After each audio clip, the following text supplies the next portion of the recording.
Well, the Red Cross says more than 600 people are now missing and that more than 200 have been killed after heavy rains caused a severe mudslide in the West African nation of Sierra Leone. Witnesses say victims were sleeping early Monday when a hillside collapsed near Freetown. Aid agencies are evacuating people nearby. Just look at those rushing waters. Tom Sater is following this disaster from the CNN Weather Center. He has more, Tom. Amber, it was just yesterday, 24 hours ago, we talked about the devastating landslides in northern India with the two buses down a gorge.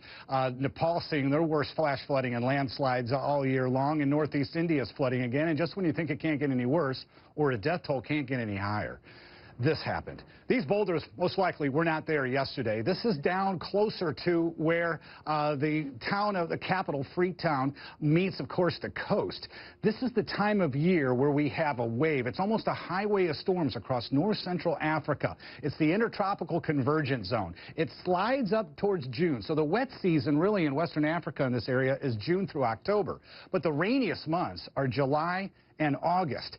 And about every 4 days, if you were to look at a chart of the rain in the last couple of weeks, we have these little waves that develop. Every 4 days, they get a little bit of a spike, but this has been a higher than usual amount of rainfall for this season. You can start to see them develop. When they move off the coast, they become something tropical during the hurricane season for the Atlantic. Here is Freetown. It is an overcrowded coastal city, home to 1.2 million. Satellite-derived rainfall shows the heavier amounts that have typically been offshore, but Freetown is onshore. Now, the higher mountain village of region is where we had the heavy rain at night with the landslide. Of course, water just wants to take the fastest path it can out toward the ocean, and the pictures and the devastating news was coming in.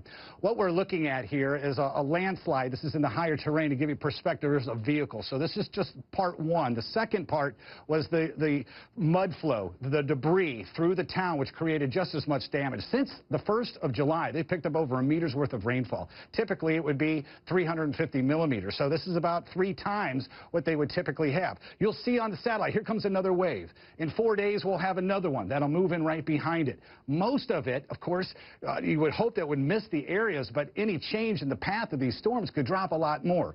We are looking at our forecast models to keep heavier amounts, but still 50 to 100 millimeters could move into this area. Then we'll watch it develop as a wave, just like Tropical Storm Gert did as it came off the coast of Africa. So again, when you have 600 believed to be missing, you know the death toll is going to rise. Already in the hospital and the mortuaries are packed and overcrowded, but they have rescued over 71.